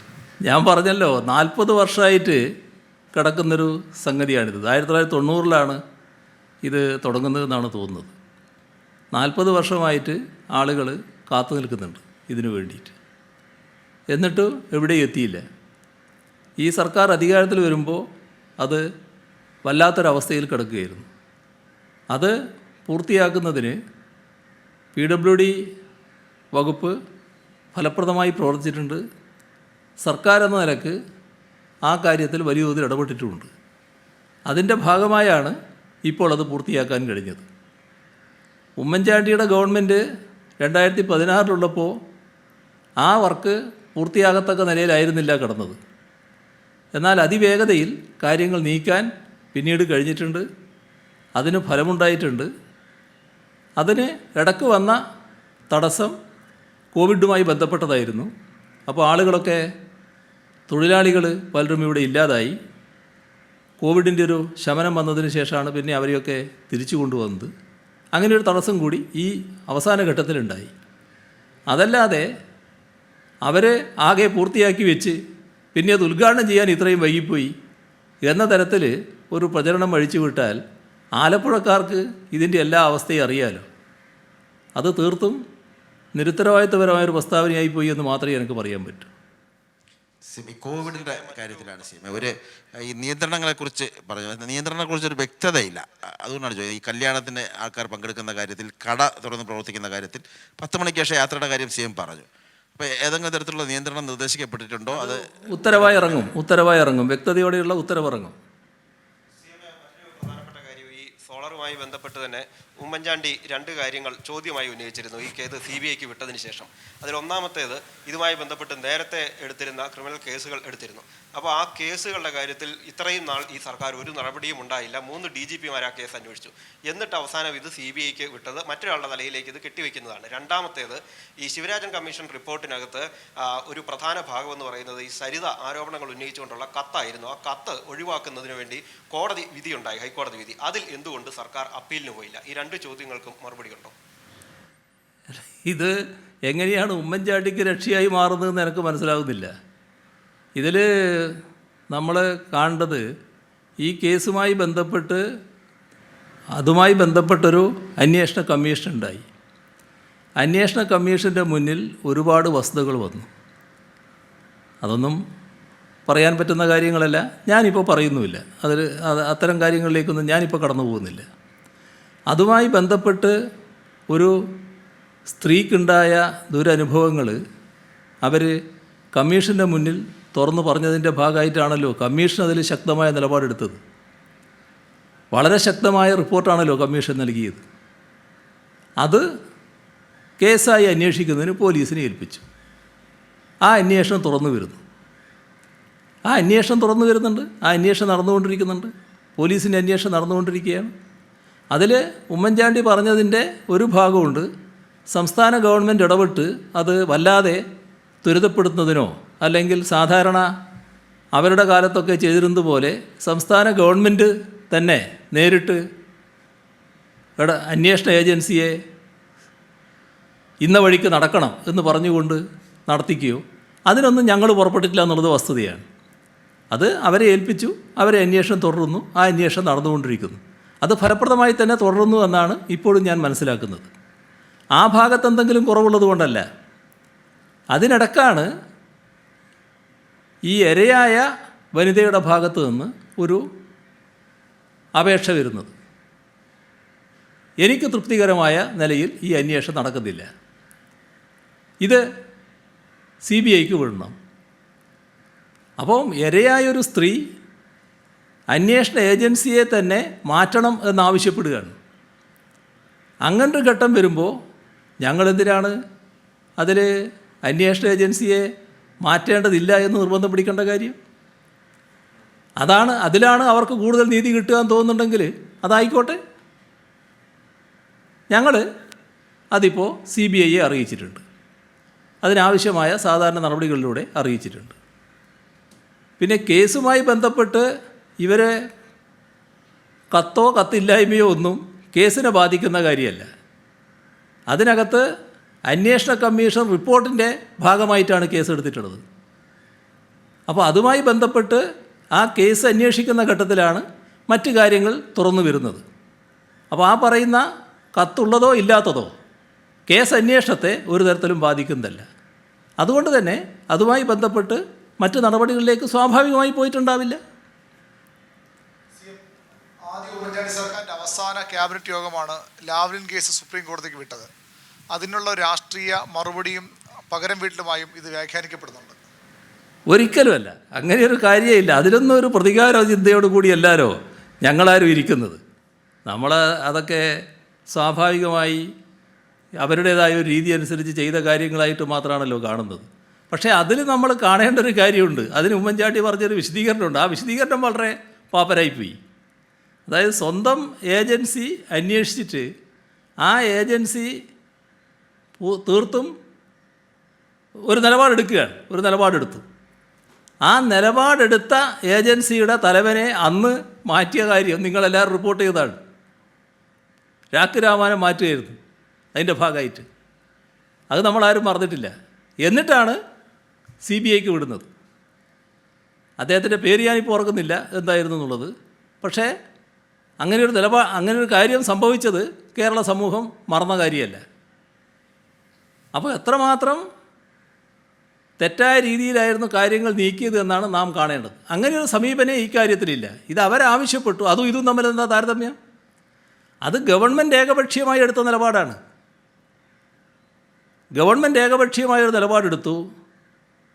പിണറായി വിജയനെയും കൂട്ടരെയും എങ്ങനെയെങ്കിലും കൊടുക്കാൻ പറ്റുമെന്ന് നോക്കി. അവരുടെ തന്നെ അന്വേഷണ ഏജൻസി അന്വേഷിച്ച് വിജിലൻസ് പറഞ്ഞു അങ്ങനെ പിണറായി വിജയൻ ഇതിലൊരു കുറ്റവും ചെയ്തിട്ടില്ല, അങ്ങനെ ഉൾപ്പെടുത്തേണ്ട ആളല്ല എന്ന് പറഞ്ഞു. ആ തീരുമാനമെടുത്ത വിജിലൻസ് ഡയറക്ടറെ രാഖ് രാമാനം മാറ്റി. തൊട്ടു പിന്നാലെ CBIക്ക് വിട്ടു. അത് ഗവൺമെൻറ് ഏകപക്ഷീയമായി എടുത്ത നിലയാണ്. ഇതിൽ ഗവൺമെൻറ് ഒരു കക്ഷിയാകുന്നില്ല ഇക്കാര്യത്തിൽ. ഇത് ഇരയായ സ്ത്രീ നമ്മുടെ സമൂഹത്തിലെ പല പ്രമുഖരിൽ നിന്നും അവർക്കുണ്ടായ അനുഭവങ്ങൾ വെച്ചുകൊണ്ട് അത് സാധാരണഗതിയിൽ ഉണ്ടാകാൻ പാടില്ലാത്ത അനുഭവങ്ങളാണ് എന്നവർ പറഞ്ഞു. അത് കമ്മീഷന് ബോധ്യപ്പെട്ടു. കമ്മീഷൻ ഞങ്ങൾ വെച്ച കമ്മീഷനല്ല, ഉമ്മൻചാണ്ടി തന്നെ വെച്ച കമ്മീഷനായിരുന്നു. ആ കമ്മീഷൻ അതിശക്തമായ നിലപാടാണ് എടുത്തത്. കമ്മീഷൻ്റെ നിഗമനത്തിൻ്റെ ഭാഗമായി നേരിട്ട് നടപടികളിലേക്ക് കടക്കാൻ പറ്റില്ല. ആ കാര്യങ്ങൾ ഗവൺമെൻറ് നൽകിയപ്പോൾ സ്വാഭാവികമായി ഗവൺമെൻറ് ചെയ്യാൻ പറ്റുന്നത് അതുമായി ബന്ധപ്പെട്ട് പോലീസ് അന്വേഷിക്കട്ടെ എന്നുള്ള നിലപാടാണ്. അങ്ങനെയൊരു നിലപാട് ഗവൺമെൻറ് സ്വീകരിക്കാതിരിക്കാൻ പറ്റുമോ? ഒരു കമ്മീഷൻ ദീർഘമായി കാര്യങ്ങൾ പരിശോധിച്ചതിന് ശേഷം എത്തിച്ചേർന്ന നിഗമനങ്ങൾ ഞങ്ങൾ സ്വീകരിക്കുന്നില്ല എന്നെന്തടിസ്ഥാനത്തിലാണ് പറയുക? അത് ഈ പരാതിക്കാരിയായ സ്ത്രീയോട് ചെയ്യുന്ന നീതിയാവുമോ? അത് പൊതുസമൂഹത്തിൽ അംഗീകരിക്കാൻ പറ്റുന്നൊരു കാര്യമാണോ അങ്ങനെ ചെയ്താൽ? അതുകൊണ്ടാണ് ഗവൺമെൻറ് അതുമായി ബന്ധപ്പെട്ട് അന്വേഷിക്കുന്നതിന് ഏർപ്പാടുണ്ടാക്കിയത്. പക്ഷേ ഞാൻ നേരത്തെ പറഞ്ഞതുപോലെ അവരെ പോലെ ഞങ്ങൾ അതിൻ്റെ പിന്നാലെ ദൈനംദിനം നടന്നിട്ടില്ല. അന്വേഷണം ഫലപ്രദമായി നടന്നുകൊണ്ടിരിക്കുന്നു. അതിൻ്റെ ഒരു ഘട്ടത്തിലെത്തുമ്പോഴാണ് അവർ ആ ഇര ഞങ്ങളോട് പറയുന്നത്, ഗവൺമെൻറ്റിനോട് ആവശ്യപ്പെടുന്നത്, ഇത് ഇവിടുത്തെ ഏജൻസി അന്വേഷിക്കേണ്ടതില്ല, CBIക്ക് വിടണം, ഇതിൽ പുരോഗതിയൊന്നും ഉണ്ടാകുന്നില്ല എന്ന്. അവരെ ബോധ്യം അതാണ്. അങ്ങനെ വരുമ്പോൾ ആ ഇരയുടെ ആവശ്യം ഞങ്ങൾ അംഗീകരിച്ചു, അതിൻ്റെ ഭാഗമായി CBIക്ക് വിട്ടു. ഇതാണ് ഉണ്ടാകുന്നത്. രണ്ടും രണ്ടാണ്, തീർത്തും വ്യത്യസ്തമാണ്. ഞങ്ങൾക്കിതല്ലാതെ മറ്റൊരു മാർഗം സ്വീകരിക്കാൻ കഴിയില്ല എന്ന് വസ്തുതകളായി കാണുന്ന എല്ലാവരും സമ്മതിക്കുന്ന കാര്യമാണ്. ഈ സോളാർ കേസിനകത്ത് കോൺഗ്രസിനൊപ്പം തന്നെ BJPയും ഇത് CBIക്ക് വിട്ടതിനെ എതിർക്കുകയാണ്.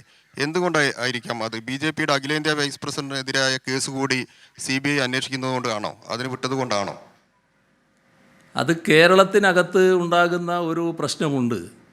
അത് പല കാര്യങ്ങളിലും നമ്മുടെ രണ്ട് കക്ഷികളും അല്ലെങ്കിൽ ആ രണ്ട് കക്ഷികളിലെ നേതൃനിരയിലുള്ള രണ്ട് വിഭാഗവും നല്ലതുപോലെ യോജിച്ചാണ് ചിന്തിച്ചു പോകുന്നത്. ഒരു കൂട്ടർ പറഞ്ഞത് തന്നെ മറ്റൊരു കൂട്ടർ പറയും. പരസ്പരം കാര്യങ്ങൾ അംഗീകരിച്ച് പോകുന്ന നിലയിലാണ് പോകുന്നത്. അതിൻ്റെ ഭാഗമായി വരുന്ന ഒരു പ്രസ്താവനയായിട്ട് മാത്രമേ അതിനെ കാണേണ്ടതായിട്ടുള്ളൂ എന്നാണ് തോന്നുന്നത്. കോൺഗ്രസിൻ്റെ നേതാക്കൾ കഴിഞ്ഞ ദിവസം പാണക്കാട് പോയപ്പോൾ CPMൻ്റെ സംസ്ഥാന സെക്രട്ടറി പറഞ്ഞത് മതമൗലികവാദത്തെ ശക്തിപ്പെടുത്താൻ വേണ്ടിയുള്ള നീക്കങ്ങളുടെ ഭാഗമായിട്ടാണ് അങ്ങനെ ഒരു കൂടിക്കാഴ്ച എന്നാണ്. ഒരു ഘടകകക്ഷി മറ്റൊരു ഘടകകക്ഷിയുടെ അടുത്തേക്ക് പോകുമ്പോൾ അതിനെ ഇത്തരത്തിലൊരു വർഗീയമായി ചിത്രീകരിക്കുന്നത് ശരിയായ രീതിയാണോ? അത് അങ്ങനെ പറഞ്ഞതായിട്ട് ഞാൻ കണ്ടിട്ടില്ല. അങ്ങനെ ഒരു സന്ദർശനത്തെ ആ രീതിയിൽ പറഞ്ഞു കണ്ടതായിട്ട് അദ്ദേഹം പറഞ്ഞിട്ടുമില്ല. അദ്ദേഹം പറഞ്ഞിട്ടുള്ളത് യഥാർത്ഥത്തിൽ UDFൻ്റെ സമീപനം ഇപ്പോൾ മതമൗലികവാദത്തെ ശക്തിപ്പെടുത്തുന്നതാണ്. അത് പറയാൻ എന്താ കാരണം? അത് ജമാഅത്തെ ഇസ്ലാമിയോട് സ്വീകരിക്കുന്ന സമീപനം തന്നെയാണ്, മറ്റ് മതമൗലികവാദ ശക്തികളോട് സ്വീകരിക്കുന്ന സമീപനമാണ്. പല മതമൗലികവാദ ശക്തികളോടും ഇതേ സമീപനം സ്വീകരിച്ചു പോവുകയാണ്. അതിൽ വർഗീയതയുമായി അടക്കം സമരസപ്പെടുന്നതിന് വിഷമമില്ല. ഇപ്പോൾ നമ്മുടെ തൊട്ടടുത്ത സംസ്ഥാനമാണല്ലോ, നമ്മുടെ സംസ്ഥാനത്തിനകത്ത് തന്നെ ഒരു ഭാഗം ഉള്ള ഒരു സംസ്ഥാനമാണല്ലോ പുതുശ്ശേരി, പോണ്ടിച്ചേരി. അവിടെയുള്ള പല റിപ്പോർട്ടുകളും അല്പം നൊമ്പരപ്പെടുത്തുന്നതാണല്ലോ നമ്മളെ. അപ്പോൾ കോൺഗ്രസ് എന്ന പാർട്ടിയുടെ നേതാക്കളിലെ അവരുടെ വിശ്വാസ്യത എത്രത്തോളം എന്നതാണ് ഇതെല്ലാം കാണിക്കുന്നത്. ഏതെങ്കിലും ചെറിയൊരാളെ പറ്റിയല്ല റിപ്പോർട്ടുകൾ വരുന്നത്, പ്രധാനികളെ കുറിച്ചാണ്. അപ്പോൾ അത്തരമൊരു സാഹചര്യം നിലനിൽക്കുന്ന ഒരു ഭാഗത്ത് അവർക്ക് RSSനെ അംഗീകരിക്കാനും BJPയുടെ കൂടെ പോകാനും മടിയില്ല എന്ന നിലയാണ് നേതാക്കന്മാർക്ക് തന്നെ. അത്തരത്തിലുള്ള ഒരുപാട് നീക്കങ്ങൾ പലയിടങ്ങളിലും നടക്കുന്നു. അപ്പോൾ ആ ഒരു ഭാഗം വർഗീയതയുമായും മതമൗലികവാദവുമായും സമരസപ്പെട്ടു പോകുന്നതിനെക്കുറിച്ചായിരിക്കും സഖാവ് വിജയരാഘവൻ പറഞ്ഞിട്ടുണ്ടാവുക. മറ്റ് അവരുടെ ഒരു അവരുടെ പാർട്ടി ആ പാർട്ടി എന്ന നിലക്ക് അവരെ പോയി കാണുന്നതിൽ സാധാരണഗതിയിൽ എന്താണ് ഒരു പ്രശ്നം? കേരളത്തിൽ കഴിഞ്ഞ 4.25 വർഷമായി UDFനെ നയിക്കുന്നത് രമേശ് ചെന്നിത്തല പ്രതിപക്ഷ നേതാവ് നിലക്ക്. അതുപോലെ UDFന് ഒരു കൺവീനർ ഉണ്ട്. പക്ഷേ അത് മറികടന്നുകൊണ്ട് ഉമ്മൻചാണ്ടിയൊപ്പം ഇവരുടെ നേതൃസ്ഥാനത്ത് AICC അവരോധിച്ചിരിക്കുന്നത്. ഇതേക്കുറിച്ച് എന്താണ് മുഖ്യമന്ത്രി നിലക്ക് താങ്കൾക്ക് പറയാനുള്ളത്? അതൊക്കെ അവരുടെ കാര്യമല്ലേ. അവരുടെ കാര്യത്തിൽ അവരാരാണ് നേതൃത്വം വഹിക്കേണ്ടത് എന്നൊക്കെ അവർ തീരുമാനിക്കേണ്ട കാര്യമാണ്. അത് കോൺഗ്രസ്സിന് ഇന്നത്തെ സാഹചര്യത്തിൽ ഇവർ നേതൃത്വത്തിന് പറ്റുന്നവരല്ല എന്ന് തോന്നിയിട്ടുണ്ടാകാം. അതുകൊണ്ട് ഉമ്മൻചാണ്ടിയെ തന്നെ വീണ്ടും പരീക്ഷിക്കാൻ തീരുമാനിച്ചിട്ടുണ്ടാകും. ഉമ്മൻചാണ്ടി കേരളത്തിൽ ആദ്യമായിട്ട് നേതൃരംഗത്ത് വരുന്നയാളല്ലല്ലോ. നേരത്തെയും അദ്ദേഹം തന്നെ നേതൃരംഗത്തുണ്ടായത്. അദ്ദേഹം ഇപ്പോൾ പ്രചരണ രംഗത്തിൻ്റെ നായകനായി കോൺഗ്രസ് പാർട്ടി തീരുമാനിച്ചിരിക്കുന്നു, അതിൻ്റെ ഭാഗമായിട്ട് വരികയാണ്. അത് അവരുടെ പാർട്ടിക്കാരിയാണ്. ഉമ്മൻചാണ്ടിയെ നല്ല രീതിയിൽ അവതരിപ്പിക്കാൻ അവർ തീരുമാനിച്ചിരിക്കുന്നു. ഞാനതിനെ കാണുന്നത് ഞങ്ങൾക്ക് അനുകൂലമായൊരു നിലയായിട്ടാണ്. കാരണം ഞങ്ങൾക്ക് ഈ തെരഞ്ഞെടുപ്പിൽ ഞങ്ങൾ ചെയ്ത കാര്യങ്ങൾ കുറേ ജനങ്ങളോട് പറയാനുണ്ട്. അതിൻ്റെ ഭാഗമായാണ് ഞങ്ങൾ ജനങ്ങളെ സമീപിക്കാൻ പോകുന്നത്. ഉമ്മൻചാണ്ടി 2016 എന്തുകൊണ്ട് തിരസ്കരിക്കപ്പെട്ടു? അന്ന് ഉമ്മൻചാണ്ടിയാണല്ലോ നേതൃത്വം. അപ്പോൾ അതേ കാര്യങ്ങൾ ജനങ്ങൾ വീണ്ടും ഓർക്കുന്നതിന് ഇടയാകുമെന്ന് മാത്രമേ ഉള്ളൂ. അത് ഞങ്ങൾക്ക് ഗുണകരമായിട്ടേ വരുമെന്നാണ് ഞാൻ കാണുന്നത്. ക്രൈസ്തവ സഭാധ്യക്ഷന്മാർ കഴിഞ്ഞ ദിവസം പ്രധാനമന്ത്രിയെ കണ്ടപ്പോൾ പറഞ്ഞത് ഈ ന്യൂനപക്ഷ സ്കോളർഷിപ്പിലടക്കം സംസ്ഥാനത്ത് അപാകതയുണ്ട്, അത് കൃത്യമായി ഒരു സമുദായത്തിലേക്ക് മാത്രം കേന്ദ്രീകരിക്കപ്പെടുന്നു എന്നൊക്കെ പരാതി ഉന്നയിച്ച് പ്രധാനമന്ത്രിക്ക് മുന്നിലേക്ക് പരാതി ഉന്നയിച്ചിരുന്നു. അങ്ങനെ ഒരു സാഹചര്യം സംസ്ഥാനത്തുണ്ടോ? ദീപിക പത്രവും ഇതിനെ വിമർശിച്ചുകൊണ്ട് ഒരു ലേഖനം എഴുതിയിട്ടുണ്ടായിരുന്നു. അതിനകത്ത് നമ്മൾ കാണേണ്ടത്, നമ്മുടെ രാജ്യത്ത് സച്ചാർ കമ്മീഷൻ നിലവിൽ വന്നിരുന്നു. ആ സച്ചാർ കമ്മീഷൻ പ്രധാനമായും മുസ്ലിം ജനവിഭാഗങ്ങളിലുണ്ടാകുന്ന പ്രശ്നങ്ങൾ, അവരനുഭവിക്കുന്ന അവശതകൾ എന്തുകൊണ്ട് തിരസ്കരിക്കപ്പെട്ടു? അന്ന് ഉമ്മൻചാണ്ടിയാണല്ലോ നേതൃത്വം. അപ്പോൾ അതേ കാര്യങ്ങൾ ജനങ്ങൾ വീണ്ടും ഓർക്കുന്നതിന് ഇടയാകുമെന്ന് മാത്രമേ ഉള്ളൂ. അത് ഞങ്ങൾക്ക് ഗുണകരമായിട്ടേ വരുമെന്നാണ് ഞാൻ കാണുന്നത്. ക്രൈസ്തവ സഭാധ്യക്ഷന്മാർ കഴിഞ്ഞ ദിവസം പ്രധാനമന്ത്രിയെ കണ്ടപ്പോൾ പറഞ്ഞത് ഈ ന്യൂനപക്ഷ സ്കോളർഷിപ്പിലടക്കം സംസ്ഥാനത്ത് അപാകതയുണ്ട്, അത് കൃത്യമായി ഒരു സമുദായത്തിലേക്ക് മാത്രം കേന്ദ്രീകരിക്കപ്പെടുന്നു എന്നൊക്കെ പരാതി ഉന്നയിച്ച് പ്രധാനമന്ത്രിക്ക് മുന്നിലേക്ക് പരാതി ഉന്നയിച്ചിരുന്നു. അങ്ങനെ ഒരു സാഹചര്യം സംസ്ഥാനത്തുണ്ടോ? ദീപിക പത്രവും ഇതിനെ വിമർശിച്ചുകൊണ്ട് ഒരു ലേഖനം എഴുതിയിട്ടുണ്ടായിരുന്നു. അതിനകത്ത് നമ്മൾ കാണേണ്ടത്, നമ്മുടെ രാജ്യത്ത് സച്ചാർ കമ്മീഷൻ നിലവിൽ വന്നിരുന്നു. ആ സച്ചാർ കമ്മീഷൻ പ്രധാനമായും മുസ്ലിം ജനവിഭാഗങ്ങളിലുണ്ടാകുന്ന പ്രശ്നങ്ങൾ, അവരനുഭവിക്കുന്ന അവശതകൾ അത് പരിശോധിക്കുന്നതിനാണ് പ്രധാനമായും വിനിയോഗിച്ചത്. അതിൻ്റെ ഭാഗമായി സച്ചാർ കമ്മീഷൻ റിപ്പോർട്ട് വന്നു. ആ റിപ്പോർട്ടിൻ്റെ അടിസ്ഥാനത്തിൽ നമ്മളിവിടെ അത് നടപ്പാക്കുന്നതിന് പാലോളി കമ്മീഷൻ വെച്ചു. പാലോളി കമ്മീഷൻ്റെ പരിശോധന നടന്നു. പാലോളി കമ്മീഷൻ റിപ്പോർട്ടും വന്നു. അതിൻ്റെ ഭാഗമായുള്ള നടപടികൾ ഇവിടെ സ്വീകരിച്ചു വരുന്നു. ഈ അടുത്ത കാലത്തായി ക്രൈസ്തവ വിഭാഗത്തിന് ഇതുപോലുള്ള ചില പരാതികൾ ഉണ്ട്. അങ്ങനെയാണ് അവർ ഞങ്ങളോട് ആവശ്യപ്പെട്ടത്, ഇവിടെ സംസ്ഥാന ഗവൺമെൻറ്റിനോട് ആവശ്യപ്പെട്ടത്, ക്രൈസ്തവ ന്യൂനപക്ഷത്തിൻ്റെ പ്രശ്നങ്ങൾ പഠിക്കുന്നതിന് ഒരു കമ്മീഷൻ വേണമെന്നുള്ളത്. ജസ്റ്റിസ് കോശി അധ്യക്ഷനായിക്കൊണ്ടുള്ള ഒരു കമ്മീഷനെ നമ്മൾ നിയോഗിച്ചിരിക്കുകയാണ്. അവർ അന്വേഷിച്ച് അതിൻ്റെ പഠന റിപ്പോർട്ട് സ്വാഭാവികമായും തരും. അതനുസരിച്ച് എന്തെങ്കിലും നടപടികൾ സ്വീകരിക്കേണ്ടതുണ്ടെങ്കിൽ സംസ്ഥാന സർക്കാർ സ്വീകരിക്കുകയും ചെയ്യും. അതാണ് അക്കാര്യത്തിൽ പറയാനുള്ളത്. ബാക്കി നമുക്ക് പിന്നീടാവാം. Jose K Mani. Solar case CBIക്ക് വിട്ടത് ഇരയുടെ പരാതിയുടെ അടിസ്ഥാനത്തിലാണ്. ഇര ഇപ്പോഴത്തെ അന്വേഷണം തൃപ്തികരമല്ല എന്നാവശ്യപ്പെട്ടതിൻ്റെ അടിസ്ഥാനത്തിലാണ് സോളാർ പീഡന കേസ് CBIക്ക് വിട്ടത് എന്നാണ് മുഖ്യമന്ത്രി ഇത് സംബന്ധിച്ച് വിശദീകരിച്ചത്. UDFും NDAയും കോൺഗ്രസും BJPയും തമ്മിലുള്ള നേതൃതലത്തിലെ അവിശുദ്ധ കൂട്ടുകെട്ടിൻ്റെ ഉദാഹരണമാണ് സോളാർ കേസ് CBIക്ക് വിട്ടതിനെതിരെ BJP കൂടി രംഗത്ത് വരുന്ന സാഹചര്യം ഉണ്ടാക്കിയതെന്നും മുഖ്യമന്ത്രി പിണറായി വിജയൻ സൂചിപ്പിച്ചു. ഒപ്പം ഇന്നത്തെ കോവിഡ് കണക്കുകളെ സംബന്ധിച്ച് ഇന്ന് 5771 രോഗസ്ഥിരീകരണമാണ് ഉണ്ടായത്. 19 മരണവുമുണ്ടായി. 5228 പേർ സമ്പർക്കത്തിലൂടെയും അതിൽ 410 പേർ ഉറവിടമറിയാത്തതുമായ കേസുകളാണ് കോവിഡുമായി ബന്ധപ്പെട്ടുള്ളത്. 45 ആരോഗ്യ പ്രവർത്തകർക്കാണ് ഇന്ന് കോവിഡ് സ്ഥിരീകരിച്ചതിൽ ഉള്ള രോഗബാധ. 45 ആരോഗ്യ പ്രവർത്തകർക്കാണ്. പിന്നീട് കോവിഡ് പ്രചരിക്കുന്ന ഒരു സാഹചര്യത്തിൽ കൂടുതൽ കർശനമായ നിയന്ത്രണങ്ങൾ അല്ലെങ്കിൽ നിലനിൽക്കുന്ന കർശനമായ അവസ്ഥ തുടരുന്നതിനെ സംബന്ധിച്ചും മുഖ്യമന്ത്രി വിശദീകരിച്ചു. സംസ്ഥാനത്ത് ഇന്ന് 5771 പേർക്കാണ് കോവിഡ് സ്ഥിരീകരിച്ചതെന്ന് മുഖ്യമന്ത്രി പറഞ്ഞു. 72,392 പേർ ചികിത്സയിലുണ്ടെന്നും മുഖ്യമന്ത്രി പിണറായി വിജയൻ പറഞ്ഞു. അതേസമയം സംസ്ഥാനത്ത് നിലവിൽ രോഗബാധ നിയന്ത്രണ വിധേയമാണെന്നും പ്രതിസന്ധി സൃഷ്ടിക്കുന്നില്ലെന്നും മുഖ്യമന്ത്രി വാർത്താസമ്മേളനത്തിലൂടെ കണ്ടിട്ടുള്ളത്. ഇപ്പോൾ സംസ്ഥാനത്തെ പൊതുസ്ഥലങ്ങളിൽ നാളെ രാവിലെ മുതൽ ഫെബ്രുവരി 10 വരെ ഒരു ഘട്ടമെടുത്ത് നമുക്ക് പരിശോധിക്കാമെന്ന് വെച്ചാണ് 25,000 പോലീസ് ഉദ്യോഗസ്ഥരെ ഇതിനായി വിന്യസിക്കും. ഇത് എല്ലാവരും സഹകരിച്ചുകൊണ്ട് കോവിഡ് വ്യാപനം കുറച്ച് കൊണ്ടുവരുന്നതിനാണ്. അപ്പോൾ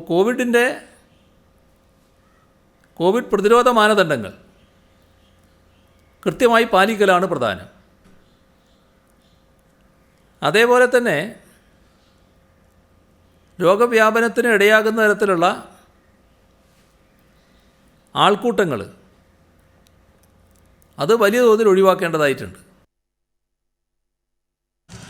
മുഖ്യമന്ത്രി പറഞ്ഞതിൻ്റെ കൂടുതൽ വിശദാംശങ്ങളിലേക്ക് പോകാം. ജീവൻ കുമാർ ഞങ്ങളുടെ പ്രതിനിധിയുണ്ട്. ജീവൻ, അതായത് കോവിഡുമായി ബന്ധപ്പെട്ട കണക്കുകളും അതിൻ്റെ വിശദീകരണങ്ങളും ഞങ്ങൾ കണ്ടു കേട്ടു. പിന്നീട് പ്രധാനപ്പെട്ട 2 ഘടകങ്ങൾ മുഖ്യമന്ത്രി പറഞ്ഞത്, ഒന്ന് സംവിധാനത്തിലെ അഴിമതി മാറ്റാൻ ജനകീയ പങ്കാളിത്തത്തോടുകൂടി വരുന്ന ഒരു പദ്ധതിയെ സംബന്ധിച്ചും, പിന്നീട് സോളാർ കേസുമായി ബന്ധപ്പെട്ടും സോളാർ കേസ് CBIക്ക് വിട്ടതുമായി ബന്ധപ്പെട്ടും ഉള്ള കാര്യങ്ങളാണ്. എന്തൊക്കെയാണ് മുഖ്യമന്ത്രി അതേ സംബന്ധിച്ച് സൂചിപ്പിച്ചത്? ആദ്യം ഒരുപക്ഷെ അജിംഷാ ഇന്ന് പ്രധാനമായും സോളാർ കേസ് പ്രധാനമായും മാധ്യമപ്രവർത്തകർ എന്ന് ചോദ്യമായി ഉന്നയിക്കുന്ന ഘട്ടത്തിൽ മുഖ്യമന്ത്രി പറഞ്ഞ ഏറ്റവും പ്രധാനപ്പെട്ട ഒരു കാര്യം, ഒരു കേസും CBIക്ക് വിടില്ല എന്നൊരു സമീപനം സംസ്ഥാന സർക്കാരിനില്ല.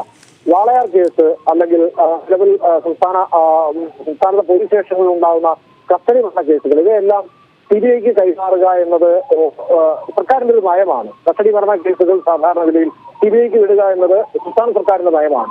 വാളയാർ കേസിൽ ഇരയുടെ അമ്മ അല്ലെങ്കിൽ മരണപ്പെട്ട കുട്ടിയുടെ അമ്മ പരാതിയുമായി CBIയുടെ സംസ്ഥാന സർക്കാരിനെ സമീപിച്ചു. അതേ തുടർന്ന് വാളയാർ കേസ് വിടേണ്ടി വന്നു. ഇവിടെ നമ്മൾ കാണേണ്ടതാവുന്ന ഒരു വസ്തുണ്ട് എന്ന ആമുഖത്തോടു കൂടി തന്നെയാണ് മുഖ്യമന്ത്രി പറഞ്ഞത്. സർക്കാരിന് ഇതല്ലാതെ എന്താണ് വഴി? കാരണം ഈ കേസിൽ സംസ്ഥാന സർക്കാരിന്റെ കീഴിലുള്ള പോലീസ് വളരെ കാര്യക്ഷമമായ അന്വേഷണം നടത്തിക്കൊണ്ടിരിക്കുകയെ പരാതിക്കാരിയായ വ്യക്തി ഇര ഈ അതെ ജീവൻ കുമാർ, ഇരയുടെ പരാതിയും ഇപ്പോൾ നിലനിൽക്കുന്ന അന്വേഷണത്തിലുള്ള തൃപ്തിയില്ലായ്മയുമാണ് CBI ആവശ്യത്തിലേക്ക് ഇരയെ നയിക്കുന്നത്. അതനുസരിച്ച് സർക്കാർ ചെയ്തൊരു തീരുമാനമാണ് CBIയിലേക്ക് ഇത് വിടുന്നതിന് പോയത്. മറ്റൊരു ഉപാധി സർക്കാരിന് മുന്നിലില്ല. ഇരയുടെ ആവശ്യപ്രകാരമാണ് ഇത് പോയത്. അത് മുഖ്യമന്ത്രി സൂചിപ്പിക്കുന്നു. ഒപ്പം ഈ സോളാർ പീഡന കേസിൽ BJP എടുക്കുന്ന നിലപാടിനെ സംബന്ധിച്ച് മാധ്യമപ്രവർത്തകർ ചോദിച്ചപ്പോൾ എന്താണ് അദ്ദേഹം സൂചിപ്പിച്ചത്? ഇത്തരം കാര്യങ്ങൾ കഴിഞ്ഞ കുറെ നാളുകളായി തന്നെ നമുക്ക് എല്ലാവർക്കും അറിയാവുന്നതാണ്. UDFും BJPയും ഇക്കാര്യത്തിൽ പല സമീപനങ്ങളിൽ ഒരാൾ പറയുന്നത് മറ്റൊരാൾ ഏറ്റു പറയുന്നു എന്നതാണ് ഈ കാര്യത്തിലുള്ള സമീപനം. എന്തായാലും ഈ കാര്യത്തിൽ BJPക്കും കോൺഗ്രസിനും ഒരേ അഭിപ്രായമാണോ എന്നുള്ളത് നമുക്ക് വരും ദിവസങ്ങളിൽ അറിയാം എന്നായിരുന്നു മുഖ്യമന്ത്രി വ്യക്തമാക്കിയത്. എന്തായാലും സംസ്ഥാന സർക്കാർ ഇടപെട്ട് സോളാർ കേസുമായി ബന്ധപ്പെട്ട അന്വേഷണം ത്വരിതപ്പെടുത്താൻ ശ്രമിച്ചിട്ടില്ല. അത് UDFിന്റെ കാലഘട്ടത്തിലെ പോലെ ശ്രമിച്ചിട്ടില്ല. ലാവ്ലിൻ കേസുമായി ബന്ധപ്പെട്ട പരാമർശങ്ങളൊന്നും ഉണ്ടായി. പ്രധാനമായും ലാവ്ലിൻ കേസിൽ എന്തായിരുന്നു നടന്നത് എന്ന് എല്ലാവർക്കും അറിയാം. അന്ന് തനിക്കെതിരെ കേസെടുക്കാൻ കഴിയുന്ന തെളിവുകളില്ല എന്ന് അവരുടെ കീഴിലുള്ള ഏജൻസി അന്വേഷിച്ച് കണ്ടെത്തി കഴിഞ്ഞപ്പോൾ അതിന്റെ സ്ഥലവനെ തന്നെ മാറ്റിയതിനു ശേഷമാണ് CBIയുടെ അന്വേഷണത്തിലേക്ക് പോകുന്നത് എന്ന് മുഖ്യമന്ത്രി ചൂണ്ടിക്കാട്ടി. എന്നാൽ ഇവിടെ അത്തരമൊരു സംഭവമല്ല ഉണ്ടായത്. സംസ്ഥാന സർക്കാരിന്റെ കീഴിലുള്ള പോലീസിനെ ഒരു തരത്തിലും ഈ കേസുമായി ബന്ധപ്പെട്ട് ഇടപെടാൻ സംസ്ഥാന സർക്കാർ തയ്യാറായിട്ടില്ല. ആ കേസ് ത്വരിതപ്പെടുത്താൻ, രാഷ്ട്രീയ പ്രേരിതമായി ത്വരിതപ്പെടുത്താൻ ഒരു ഘട്ടത്തിൽ പോലും തയ്യാറായിട്ടില്ല. ഗവൺമെന്റ് ഏകപക്ഷീയമായി ഒരു തീരുമാനമെടുത്തില്ല. ശരി, അത് വ്യക്തമാണ്. ജീവൻ ഒപ്പം ഈ സർക്കാർ സംവിധാനത്തിലെ അഴിമതികളെ തുടച്ചു മാറ്റാൻ ജനകീയ പങ്കാളിത്തത്തോടു കൂടിയുള്ള ഒരു സംരംഭത്തെ സംബന്ധിച്ച് മുഖ്യമന്ത്രി സൂചിപ്പിച്ചു. അതിന്റെ പേര് പോലും ജനങ്ങളിൽ നിന്നാണ് സ്വീകരിക്കുന്നത്. അതെന്തൊക്കെയാണ് മുഖ്യമന്ത്രി പറഞ്ഞത്? നേരത്തെ തന്നെ സംസ്ഥാന സർക്കാർ ഈ കാര്യം പ്രഖ്യാപിച്ചതാണ്. 100 ദിന കർമ്മ പരിപാടികളുടെ ഭാഗമായി ജനുവരി 26 ഇത്തരത്തിലൊരു പദ്ധതി തുടങ്ങും എന്ന് മുഖ്യമന്ത്രി നേരത്തെ പ്രഖ്യാപിച്ചതാണ്. ആ പരിപാടിയാണ് മുഖ്യമന്ത്രി ഇന്ന് വിശദീകരിച്ചത്. 100 ദിന കർമ്മ പരിപാടികളുടെ അവലോകനം നടത്തിയതിനു ശേഷമാണ് മുഖ്യമന്ത്രി സുപ്രധാനമായ 2 കാര്യങ്ങൾ ജനങ്ങൾക്ക് മുമ്പാകെ വെച്ചത്. 50,000 തൊഴിൽ 100 ദിവസത്തിനുള്ളിൽ നൽകുമെന്നായിരുന്നു തന്റെ സർക്കാർ വാഗ്ദാനം ചെയ്തത്. ഇപ്പോൾ താൻ ഏറ്റവും അവസാനം പരിശോധിക്കുമ്പോൾ 23,000-ലേറെ തൊഴിലുകൾ നൽകി കഴിഞ്ഞു. അതൊരു വലിയ നേട്ടമായി മുഖ്യമന്ത്രി ചൂണ്ടിക്കാട്ടി. 2 10,000 പട്ടയങ്ങൾ 100 ദിവസത്തിനുള്ളിൽ വിതരണം ചെയ്യുക എന്നതായിരുന്നു സർക്കാർ ലക്ഷ്യമിട്ടതെങ്കിൽ ഇതിനകം 13,000 പട്ടയങ്ങൾ വിതരണത്തിന് തയ്യാറായി കഴിഞ്ഞതായി മുഖ്യമന്ത്രി വ്യക്തമാക്കി. മന്ത്രിമാരുടെ നേതൃത്വത്തിൽ വരും ദിവസങ്ങളിൽ ജില്ല കേന്ദ്രീകരിച്ചുകൊണ്ടുള്ള സ്വാതന്ത്ര്യ സ്പർശം എന്ന പേരിൽ വലിയ അദാലത്തുകൾ നടക്കാൻ പോവുകയാണ്. ഒരുപക്ഷെ കഴിഞ്ഞ UDF സർക്കാരിന്റെ കാലത്തൊക്കെ നടത്തിയ ചില സമ്പർക്ക പരിപാടികളെ പറ്റി അത് മുഖ്യമന്ത്രി നേരിട്ടാണ് നടത്തിയെങ്കിൽ ഇത് 14 ജില്ലകളിലും മന്ത്രിമാർ നേരിട്ട് നടത്താൻ പോകുന്നു. വലിയ അദാലത്തുകൾ നടക്കാൻ പോകുന്നു. ഒരുപക്ഷെ ജനങ്ങളുടെ ഒരു വലിയ പരാതി പരിഹാര കേന്ദ്രങ്ങളായി ഈ സ്വാതന്ത്ര്യ സ്പർശം എന്ന് പേരിട്ടിരിക്കുന്ന അദാലത്തുകൾ മാറുകയും ചെയ്യും. ശരി, ജീവൻ കുമാറാണ് വിവരങ്ങൾ വിശദാംശങ്ങൾ നൽകിയത്. മുഖ്യമന്ത്രിയുടെ